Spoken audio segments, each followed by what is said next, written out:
Hello, everyone. My name is Atal Osama, and I am so excited to welcome you to the inaugural episode of the Fourth Branch podcast.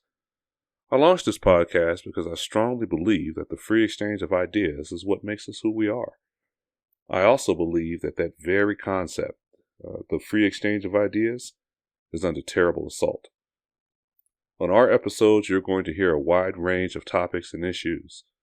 We'll be welcoming voices, ideas, thoughts, and opinions from across the spectrum. And if you're wondering what my expertise is or what my agenda might be, let me save you some research.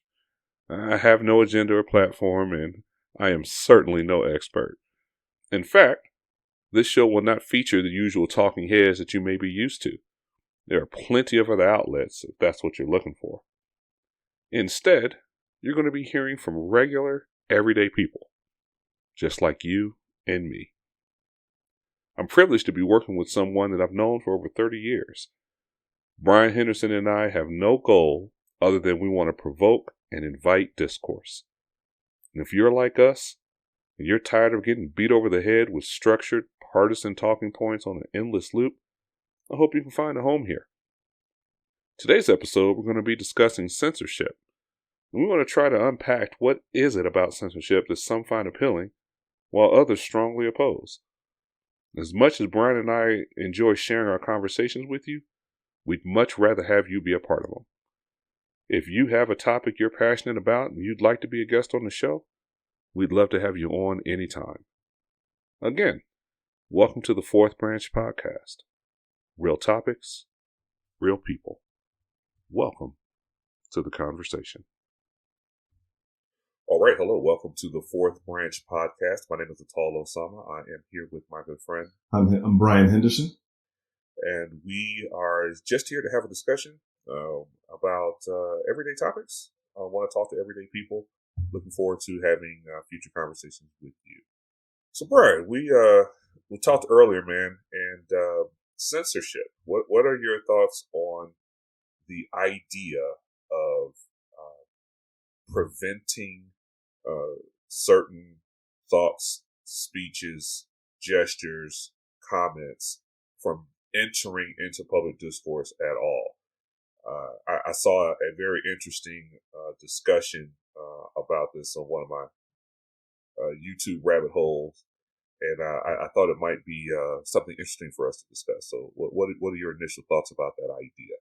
I think that of course is a huge topic of the day, and it has its roots. The need for open communication between human beings is, known for thousands of years. I mean, communication is what changes relationships between people. On a national note, I think it was written into the quote unquote foundation of the country for a very good reason, that we should have freedom of speech. And yeah, that does include people that are saying things that we don't agree with. Yeah. So to play devil's advocate, the debate that it was the I don't want to butcher the name. I believe it was the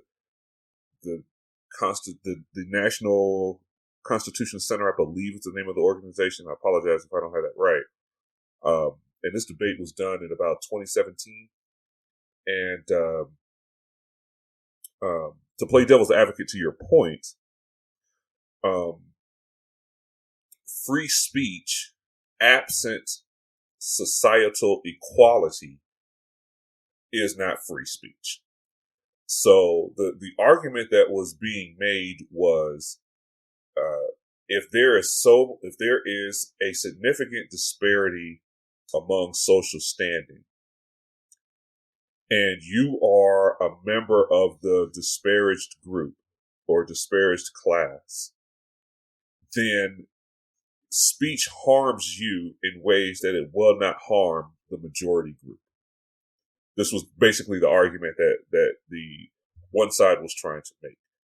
And because that is the case, and because we have the 14th Amendment, um, we have a responsibility to foster and support that equality in our society by disallowing the majority group from using language as a weapon to continue to marginalize the disenfranchised group. So that was the basic argument that he was trying to make, and I found that compelling. Ultimately, I don't agree with him, but I did find that compelling. What does that sway you at all? Do you think that there's merit to that viewpoint? I think there's definitely some merit to that, and it ties into what I remember as, it was quoted as corporations, the vote that gave corporations the status of people, so that of being a person, so that they could exercise their quote unquote free speech with their money and whatever else they wanted to back. What was that court case? Freedom United? I want to say it was Freedom United. Yeah. I don't remember the name of it. I remember thinking I understood the impact, and in so saying, I think that impact is right along the argument that you just spoke about, in that if I have free speech as myself, one person, and a multinational corporation has free speech as a person, and it wants its viewpoint to be heard by millions, its viewpoint will be heard by millions, where I don't have that ability. I don't have the money to make that happen. So it is a factor that cannot be ignored when you think of the fundamentals of how public opinion is shaped. Many people watch commercials, the news, and look at TikTok, and to go the opposite way. But even if the multinational, they can get into TikTok, they can get into social media. So it plays a part for sure in how that should be governed, or I shouldn't say governed, how you have to just take a look at it. The whole idea of censorship. Because if you can also get your idea out there to millions, you can also get those millions believing what you say and stopping them and you can stop them from being able to hear what others have to say, which gets back more to the censorship aspect of it. Yeah, the other side of the argument in that debate was that the solution to bad speech is not censorship. The solution to bad speech is better speech. And if you disagree with a viewpoint that is being made, the last thing that you want is to have your ability to speak taken away. And while the gentleman that was arguing for, and to be clear, the censorship that he was arguing for was very specific. He was arguing for a kind of censorship against a specific kind of speech that is designed to malign a vulnerable group, and it's a noble concept. I understand what it is that he is trying to do, and one of the examples that he gave, that if you take two white males and you say to the first one, we don't think heterosexual white males should be school teachers. Societally, that is not likely to have much impact.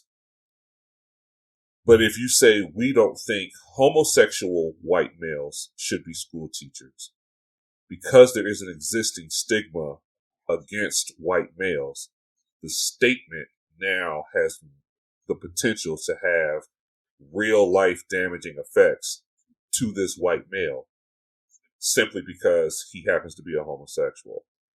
And his argument was that because he is assigned membership to a class and societally the class is maligned, speech has the potential to harm him in ways that it would not harm others. But I agree with the other person.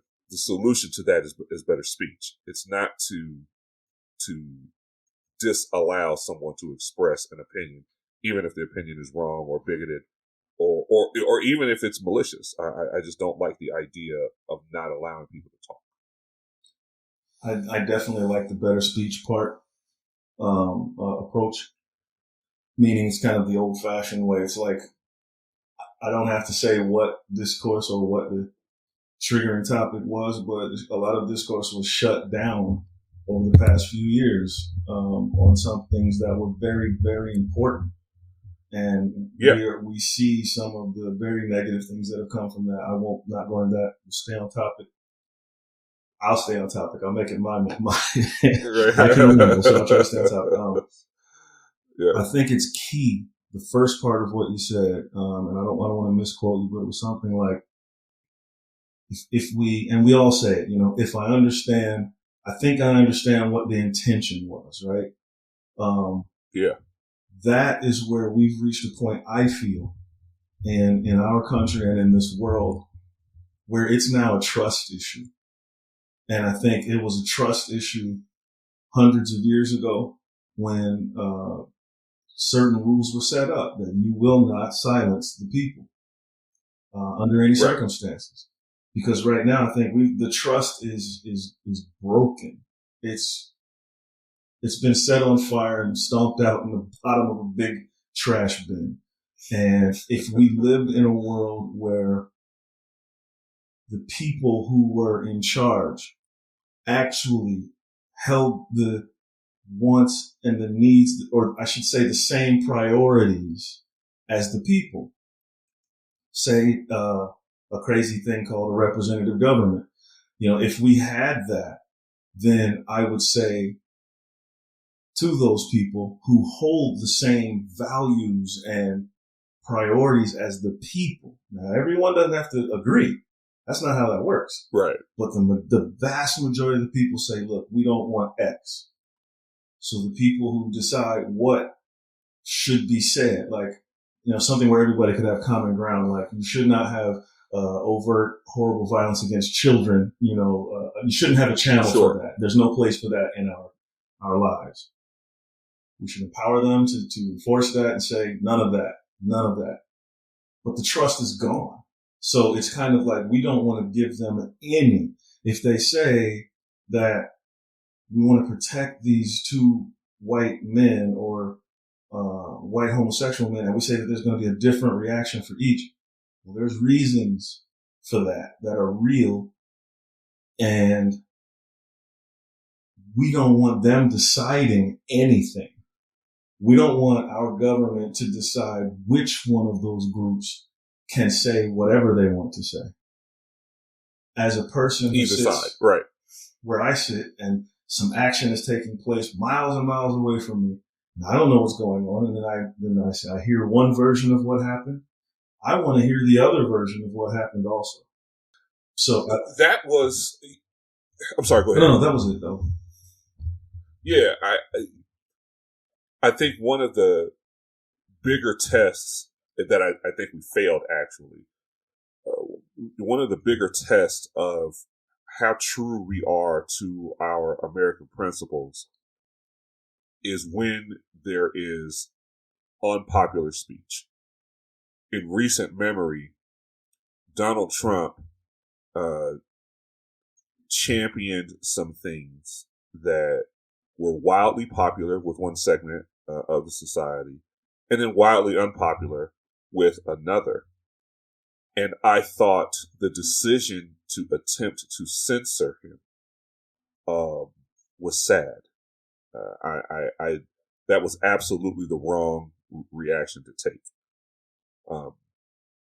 When I was active duty, and talking to refugees from Iraq or Afghanistan, it never surprised me that there was some heretic from their part of the world railing against the United States and talking about death to America. That part never surprised me. What surprised me was that it resonated. We'll cut that out. Don't worry about it. Smells great. Right. What surprised me was that it resonated. What surprised me was that that kind of rhetoric found an audience, and there was no rebuttal to that viewpoint. And I think Donald Trump or anybody else should be free to say whatever they believe they want to say, even if it's malicious, even if he knows he's lying and he's intending on misleading people. That should not take away from his right to speak, because I also have a right to speak, and I can use that right to speak to point out that is a lie, that's false, and give people a choice and trust that society is smart enough to be able to make the choice free of direction and influence and input. And I'm sure they were well intended, but I think actions like that only feed that kind of viewpoint that Donald Trump was championing, that there's a swamp, that there's a hidden agenda that wants to silence you. I just didn't understand that choice and that decision. And you and I have this channel. If we say something, or if I say something that is someone disagrees with, well, then let me know that you disagree with, but don't take away my ability to speak. That just, and it seems like there's so much, which is why I wanted to talk about this. It seems like there is so much momentum now. We're like less democratic. Everybody has to talk the same. Everybody has to think the same. Everybody has to see things the same way. And if you don't, you are a xenophobe or a racist, or you're assigned some vicious label just because you have an opinion. That doesn't seem very American to me, and it really, really concerns me to see that we seem to be moving in that direction. I agree 100% with that. The momentum, I believe, and this is, again, back to why I hold the position at this point that we cannot allow the government to, or the government through non-governmental organizations or any other means, deputizing private organizations, we cannot allow them to censor anyone at this point, because they've proven beyond a shadow of a doubt that not only is it negative for the people, but that their intentions are not always what it seems. And it goes back to the whole good intentions idea. It's a great way, if you think about it. If there are two sides in a room that you're talking to and you know that they don't agree with each other at all, they are emotionally disagreeing with each other, even, which that's impossible. Right. You can't just throw a fact out there and they go, oh, they both say, hey, we should hug. No. If you have those two groups, but you want them both to do what you want them to do, or to say yes to something they would never say yes to rationally, then you have to appeal to them emotionally. You say to, I'll use the group names at random because everyone can identify which groups I'm talking about. You take Black Lives Matter. Again, no discussion of who they are, where they started, just what they stand for on their surface. Okay. And you tell them, we should quiet that Donald Trump guy down. We should shut him down at every level. And these corporations should help us do it. They should stand by us because it's the right thing to do. Well, then the Black Lives Matter people are extremely happy. Hey, we've got a little victory. We've won. This is fantastic. But now, to use a very overly used phrase, quote, Pandora's box is now open, because what's going to happen next is there's going to be an issue that the Black Lives Matter movement is talking about. And all of the right wingers, or all of how do we say it? What's a good group? Okay, I'll just throw the first thing that came to my mind. All the Proud Boys will totally disagree with what the Black Lives Matter group just said. And now they can lobby to have Black Lives Matter shut down. Use the corporations to do it. Now both camps can say victory for free speech. And how ironic. Because now both of them no longer have free speech. None of them now, neither of them now can say much of anything, because now the arbiter is the controller of speech, because you've given them permission to do it. Right. When you were angry at the other person's view, you thought it was okay for someone to gag them. But then when that gag comes back to you, it doesn't feel so good. And I think a lot of that's been a lot of the momentum building. They played groups against each other, and no, I'm not going to go into who the they is. I'll just say that what's happening seems obvious. It seems that there is an effort to put it bluntly, to slowly and steadily erode our ability to speak for ourselves. Yeah, it's highly ironic to me that we live in a society that purports to champion free speech and free ideals and individualism, but in the very same breath, there are segments of our society that want to program you. This is what an American looks like. This is what an American thinks. This is what an American says. This is how an American feels. And that sounds like North Korea to me, right? Yeah. That sounds like communist China to me. And this is not recent. I remember the very first time I got an inkling of this kind of feeling was with Trent Lott. Trent Lott was the Senate Majority Leader in the late 90s. And now this is pre-internet, okay? He was attending the birthday party of Strom Thurmond. And Strom Thurmond, at this point, 96 years old, lifelong segregationist, who at this point was just on the wrong side of history. And at this birthday party, Trent Lott is struggling to find something nice to say to this dying old man at his 96th birthday party. So he has some platitudes and some nice things, and you were a great leader, and he said something to the effect of, it's a shame that we don't have you speaking for us anymore, or something along those lines. And a recording of that was made, and a recording of that was released. Now, this was not something he said on the Senate floor. This was not a policy position that he was calling for. He was at an old man's birthday party, trying to find something nice to say to this old person who, as it turned out, held a wrong position for decades.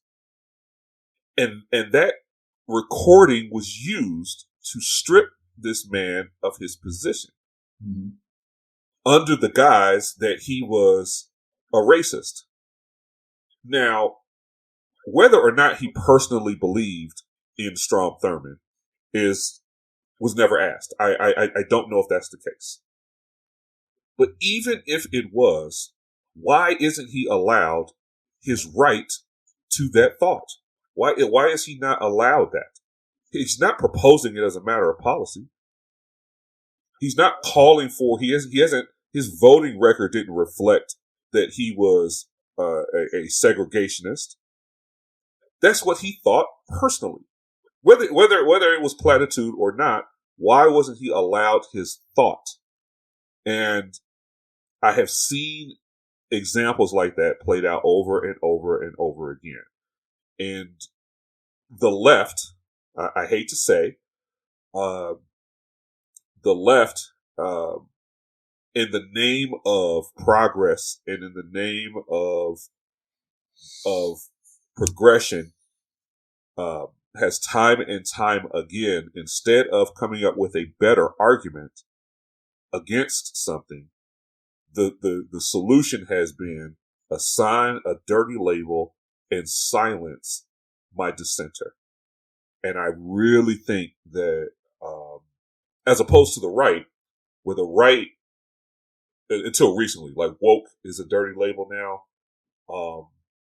But I think they've kind of learned from the left, and okay, we can call you guys names too. But when the Christian right wanted to recapture after the wildness of the 60s and the 70s, and Ronald Reagan championed the religious right, but he did not do that by demonizing so much as by talking about what the greatness of America should be. And his brand of conservatism lasted 2 generations, right? When after Monica, this is what propelled GW, because after the Monica Lewinsky thing, the idea that principled conservative leadership matters is what propelled. It's what destroyed Al Gore in the 2000 election, and as opposed to the left, if you look over that same period of time, if you opposed gay marriage, you did not oppose gay marriage because you were religiously fervent. You opposed gay marriage because you were homophobic, right? If you opposed reparations, right, because you believed in individualism as opposed to identity politics, well, no, that's not the reason why. The reason why is because you're a racist, right? If you opposed gender equality, it's not because you rejected you were allowed to reject it on its face. Clearly, it's because you hate women, and so time and time again, it was this label assignment and an attempt to silence, as opposed to come up with a better argument. And I as I've seen that over the decades, I just really think that you should be able to say what you think. You should be able to think what you think without fear of that kind of retribution and ostracization. I look at well, the first thing I say is I've always been stunned by how the word progressive has been used, and even the word progress, but no one has ever asked the question, what are we progressing toward? But that's a different story altogether. That is a great, that is a great question. It's such an great question. Empty word, the way that they use it. We're progressives. Yeah, but that's not, sometimes you need to stand still before you go forward because you don't know where you're headed. There's a cliff. But I digress. Because I think we're on that cliff with many things we're doing in society where we're calling it progress. When it comes to the Strom Thurmond and his views on, I'm sorry, I said that wrong. Trent Lott and his views on Strom Thurmond. Trent Lott. We teach our children something that is extremely valuable. And we teach them that when it comes to going out into the world when it comes to relating and talking, communicating to other people. Don't say something you don't mean is something that we should teach our children. Be aware that you're going to have to be responsible for what you say, and think about it very clearly before you say it. I'm a big fan of the trinity of event, and it's thoughts, speech, and actions. I believe that they are so completely one thing that they're inseparable. If you think it, you're going to speak it. And if you speak it, you're going to do it. You're going to behave that way. When you have a constituency whom you tell that you do not believe in certain ideas, principles, thoughts, I'm running for governor of all people who only turn left. Okay. Right. And then I'm on video talking to my best friend at the bar about how much, man, you know what? Really? I just admire those people who turn right. And that video comes out. I have not been responsible for my speech. Even if I didn't know I was being recorded, that almost makes it worse. Because why is it that my private conversation, I'm professing my admiration for the opposite group, to the one that I claim to represent. And I believe that those people, and it comes right back to censorship. I believe that those people have a right to know that I said that if I said it. I believe I owe them an explanation for why I said it and under the conditions I said it. And they have the right to say, do we forgive that or not? Okay. We've had so much experience in our country of politicians saying one thing and doing another. And it doesn't matter what party it is. It doesn't matter at all. And so anytime, you've got to know if that's your job, you're in politics. You've got to know you better keep what you say consistent with what you think. You better be responsible. And the easiest way to do that is, don't lie. Because that's what scares people is when your private speech is different than your public speech. Yeah, but that's why it's private speech. But that's why it's private speech, right? So I am, in my professional life, right? I am responsible for developing other people, right? That's one of my responsibilities. Now, privately, I may have zero ability or zero confidence in someone's ability to do something that they themselves want to do. Right? That's my thought. But professionally, I'm going to support that person just like I would support everybody else because that's my job. That's my job. Right? If your goal is to become a you're an hourly person and your stated goal is to become a member of management, and that's where you want to go. And I personally may not have confidence in your ability to do it based upon what I've seen, but I'm going to support you professionally because that's my job.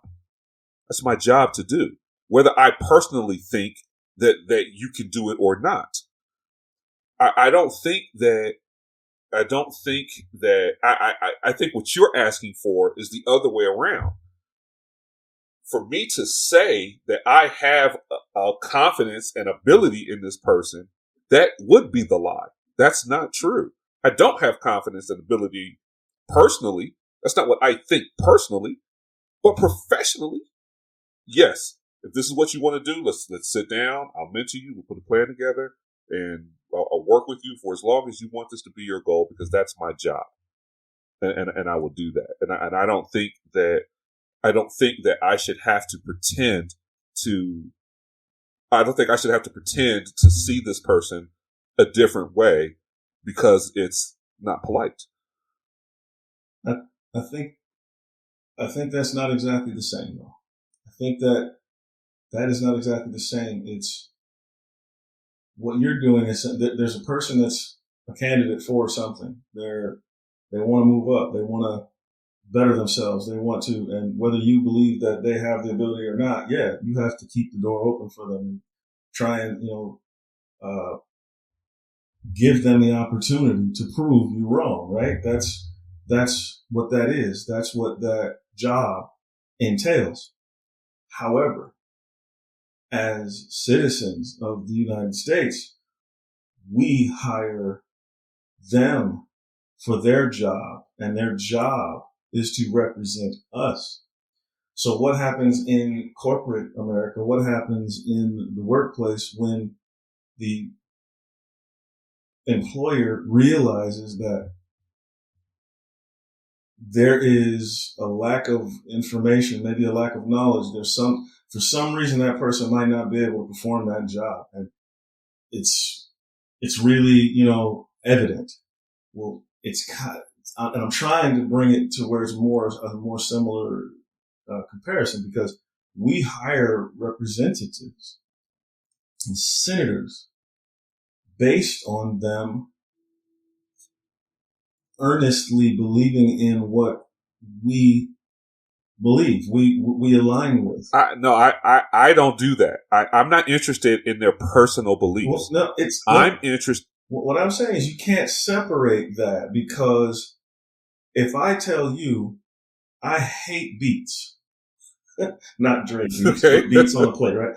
Right. I hate beets, right? Right? And I tell you that privately, but I run on a platform of I love beets, and so all the beet people out there believe that I love beets. And someone could say, yeah, but you would be you still, when you're out there, you're doing a great job representing the beet people. You do. You don't even falter. You do a great job. But what our politicians do is not that. That's not what they do. And that's not what Trent Lott did. And when you hear something that says, okay, now, and it doesn't matter which side hears it, whether it's the beet people or the other people who catch the fact that you said, I hate beets. Okay, they're disgusting. Privately, I really don't like them. Those people then have a reason to say that, every conversation and every deal and every compromise and every situation that happens in Congress and Senate is not public. Many of these things are in private conversations, and and I don't want anyone who would say in private that, look, I really am, or in this case, in the case of Lott and Thurman, I really do like this guy and we need more people like him. Wait a minute, because if I voted for you based on principles that had that were the opposite of what the person you're saying you admire stood for, then you owe us an explanation, in the least. Man, wow. Otherwise, how can you represent us? I cannot. As a boss, you're not a representative. As a manager, you're not a representative of that person. So as a representative, as a representative, but I am a representative, right? Because in my role, right, I am the link between the hourly associate and senior manager. But you're Trent Lott. So you're not the hourly associate. Right. No, exactly. I'm Trent Lott. Okay. So if let's pick another subject. So if a representative of Congress, okay, hates corn, okay, they've never liked corn. Corn is disgusting from them, but they're from Iowa.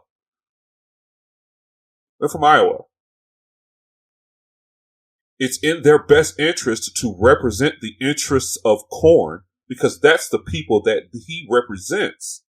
Whether he personally likes corn is irrelevant. can he professionally represent the interest of who he's there to represent? And I think that's my point. Trent Lott's personal distaste or likeness of black people is irrelevant. Has absolutely nothing to do with his ability to support policy. He doesn't have to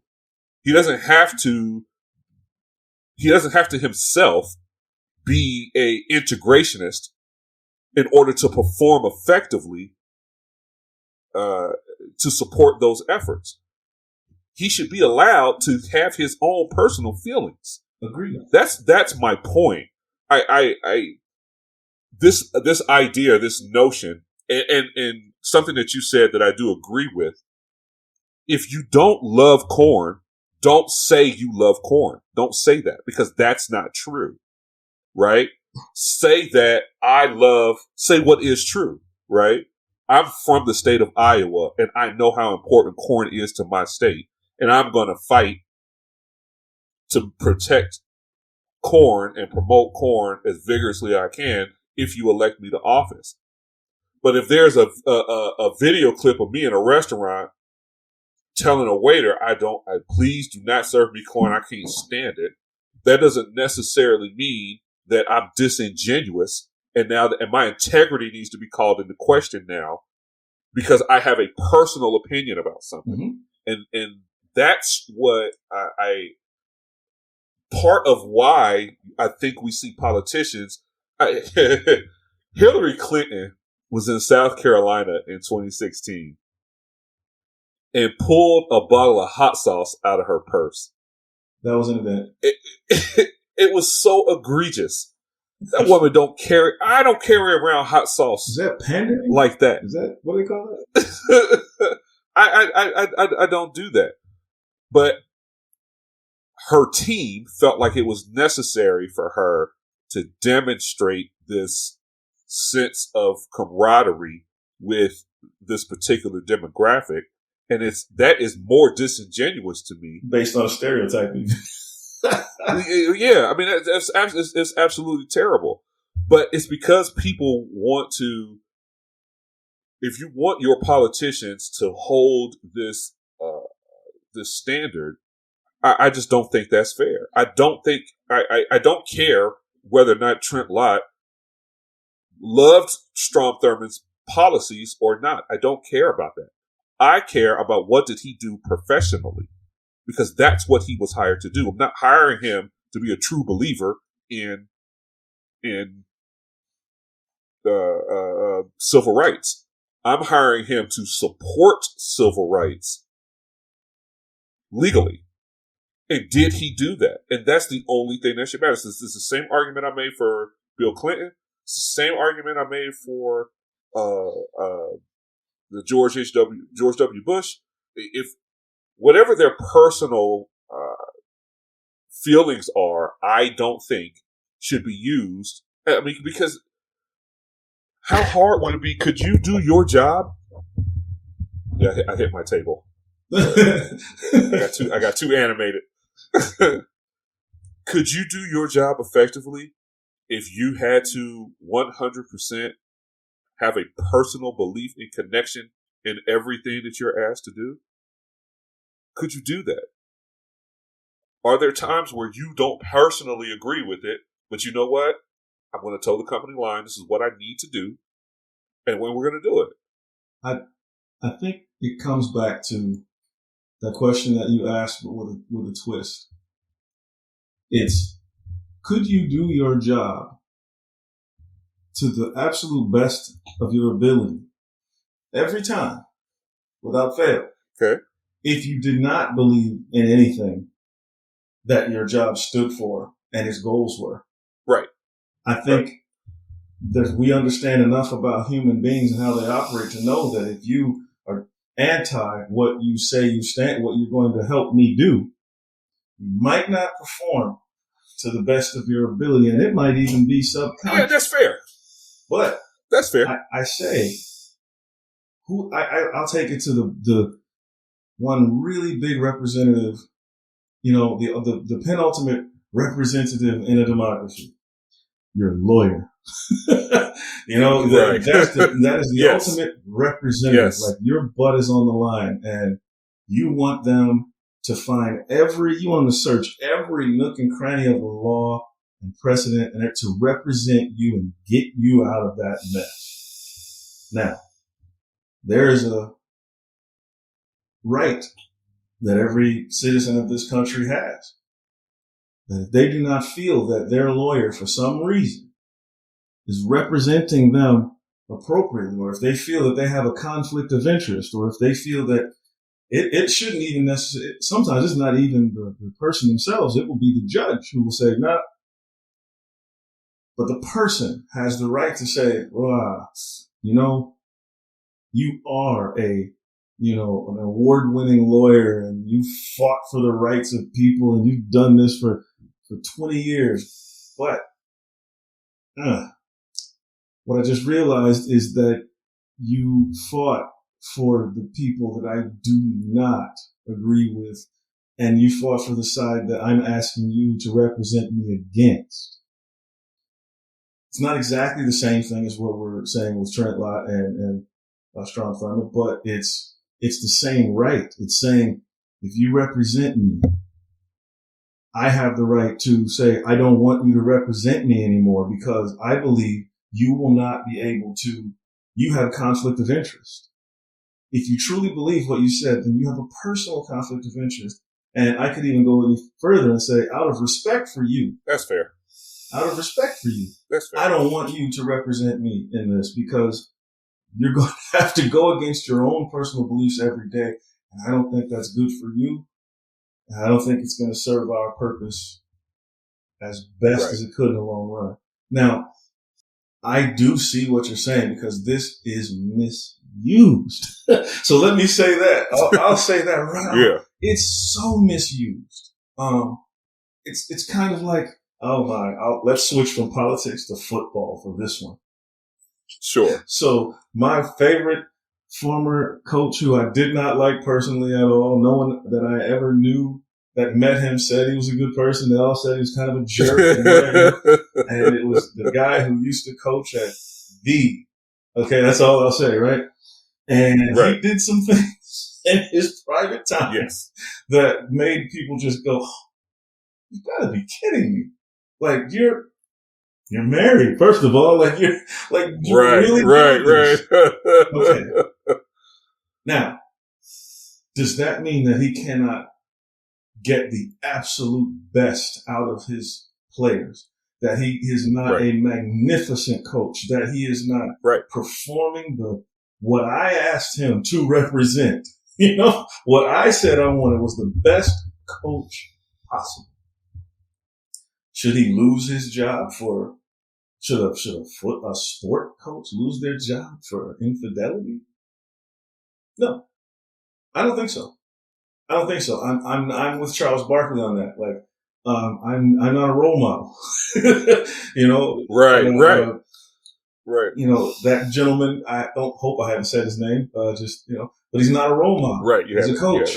And he's a human being and he makes mistakes. But over here on what he does best, did he make a mistake with that? No. Does he have track records with really making mistakes with that? No. So anything in that career should be able to keep going. As long as his failings don't in any way touch what he's been hired to do, what he's been put there for.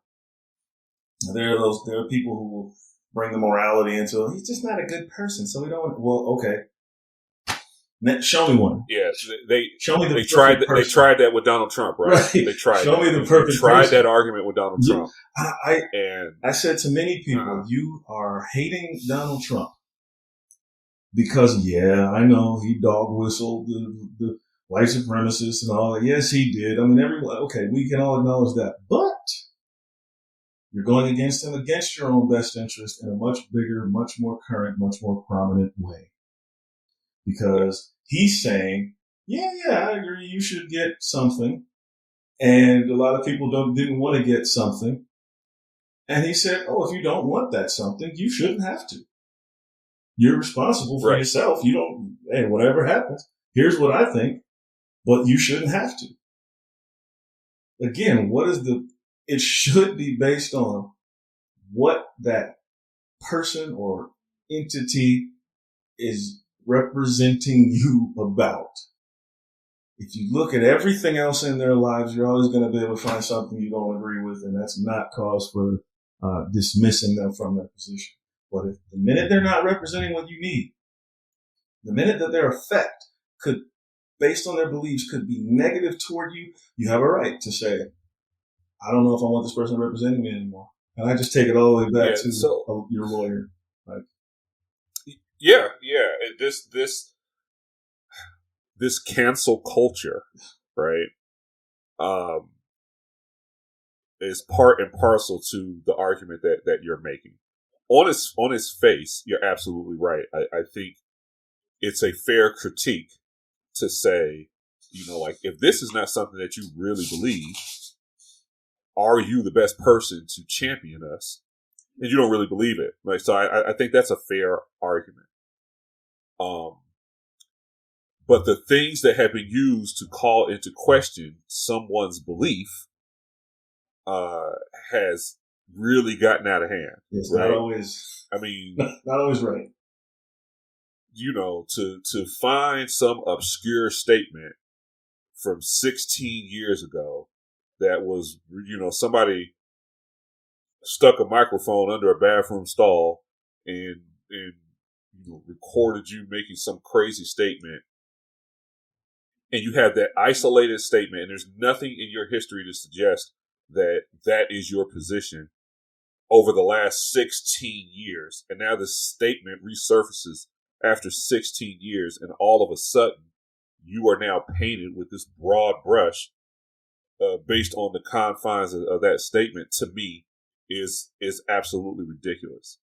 And I understand why some younger people may feel that way, because they haven't lived long enough to say something stupid and then live to grow beyond that statement. Yeah. So, I can appreciate that, but anybody who's, maybe 45 or older, please don't hold me to anything that I might have said in 97. Please. Facts. I said a few things that I just absolutely do not agree with anymore that long ago. No, yeah. I mean, so, yeah. I guess, bringing it back around to free speech, if we want to live in a society where you are free to speak, then that means that we have to protect someone's right to be unpopular, to be callous, even, right? One of my favorite people is Jordan Peterson, and one of my favorite quotes from him is, "In order to be able to think, you have to be willing to risk being offensive." Right? If you're going to agree with what's already there, you don't need to think, right? Because it's already been decided. And if you're going to have an original thought, you run the risk of running counter to the status quo. And I think that needs to be protected. It really, really does. And so a man in Missouri, who I don't want to bake a cake for a gay wedding, because that causes me strife personally. And I understand why that's unpopular. And I agree with the ultimate Supreme Court decision that if you're going to be public facing, you don't have the right to pick and choose who you're going to serve out of the public. Right. But on an individual level, I understand, or I agree with his right to express that feeling. That's what he thought. And it doesn't mean that he hates all gay people. It doesn't mean any of that. Agreed. All that means is that I don't feel comfortable with this because of what I believe. And if we don't protect that, we're gonna run the risk of turning into this monolith where we're all dressing the same and looking the same and talking the same and thinking the same and acting the same. And I don't think that would be American at all. Yeah, we're all going to lose if we allow things to get to that point. And there's options to use. That's a great example because I think a lot of people are thinking in terms of, look, I don't want to do anything that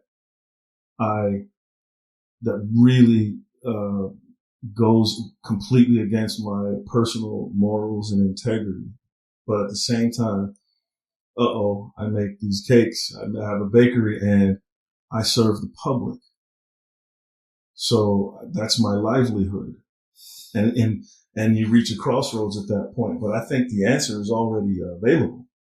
And it's one that has been used for, a century. I'm no longer a public baker. There you go. You come into my shop, you fill out an application, and then, whatever. And the application can be, what's your name? And tell me a little bit about yourself. Right. And in that thing, you ask directly, do you support? You ask it, you're not belligerent. Ideally, you don't cause a mess just with the question itself.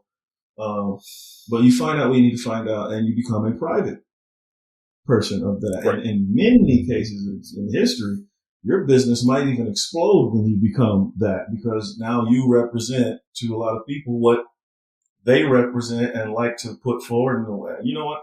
I wasn't going to eat cake today, but I might go some some cupcakes or something. Or whatever. So, there's options and that's a good part of America. And a lot of times that's been crapped on. It's been used as, an argument that racism is rampant, but it's one of those chicken or the egg things. Like if I have a private club and I'm allowed to admit whoever I want into that club, right? That's my right. So that's not racism to me. That's not racism. Then that is what the club is. It does not mean that the person who runs it is racist. Like if I started a club and I said, look, this is a book reading club and it is for black males between 18 and 30 years old only. And a white person wanted to get into the club and I said, look, sir, I'm sorry. I'll give you the list of all the books that we read, but you can't become a member of the club because it's for 18 or 30-year-old black men. It's like, no one should be able to assume that I hate white people because I started that group. Right. And that should not. It will in this society. But that's fine because they have free speech too. And I have the ability to deny it. And then it comes to censorship. Right back to what we were talking about. Because if I am censored in my ability to respond to that. Oh boy. Exactly. Oh boy. Because that's the thing. It's like, you shouldn't be able to say that you don't like, controversy. There's one of the more controversial topics going on in America. You shouldn't be able to say that you agree with the people who oppose it. Oh my gosh.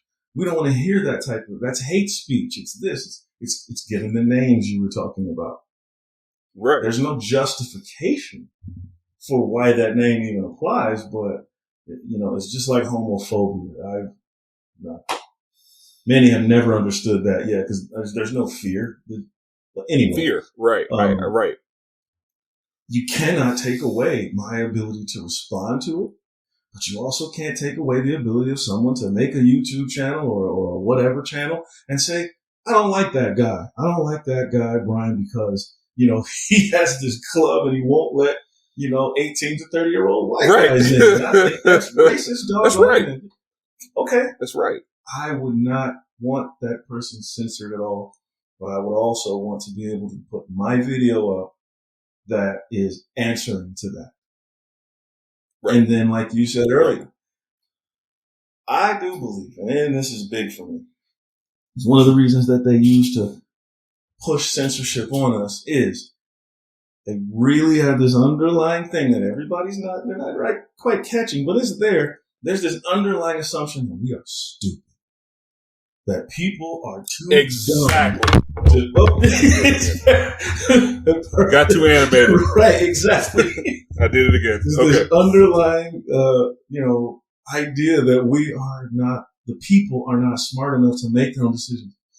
I had someone very near and dear to me chide me for sharing my views on some controversial topics.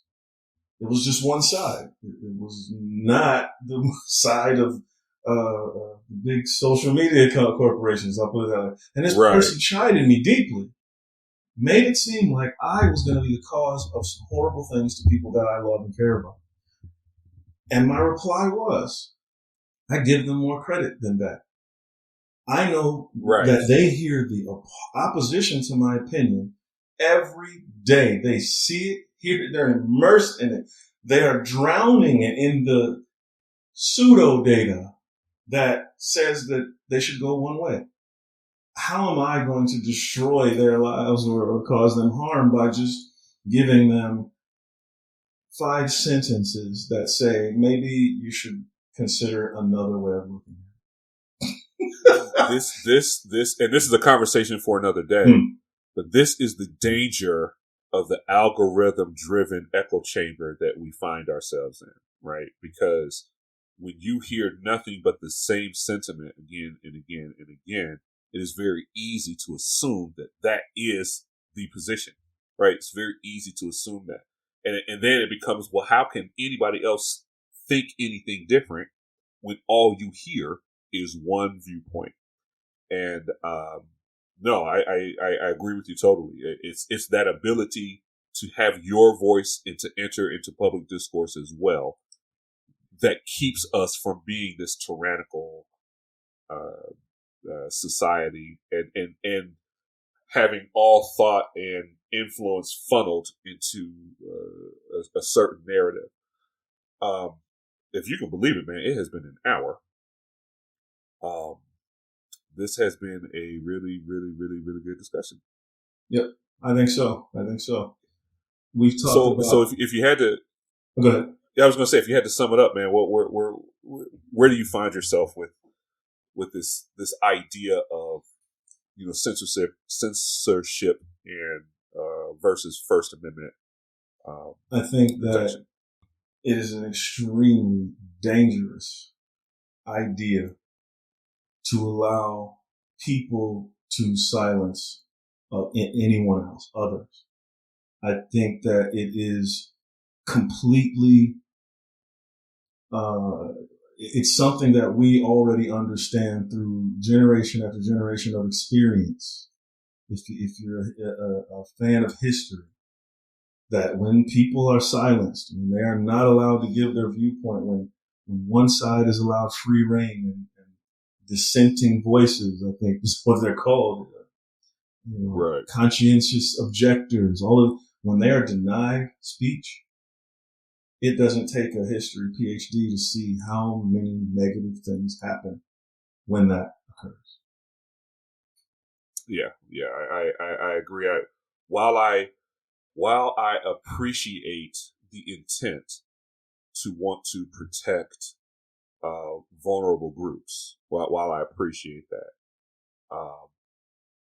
I would be in favor of empowering the vulnerable group to amplify their voice, as opposed to attempting to silence the group that is opposing them. And I like you said earlier, I think that's a very, very dangerous, slippery slope. And that cliff may be a lot closer than any of us realize if we're not careful. So, but yeah, I think that's a good note, man. Great content today. Thank you so much. And look forward to doing this again next week. If you are listening to this podcast and you are interested in joining the conversation, we would love to have you. And I don't mean through messages. We want to speak to you live directly and have you be an actual part of the conversation. So please reach out to us at the Fourth Branch Podcast, Fourth Branch Podcast, gmail.com, or you can also find us on Facebook. Look forward to hearing from you soon. You got anything else, man, for the people? Nope. I would just say to people, keep thinking for yourself. Don't be afraid to think for yourself. Absolutely. Get information and make up your own mind. All right. Thanks so much, man. Thank you.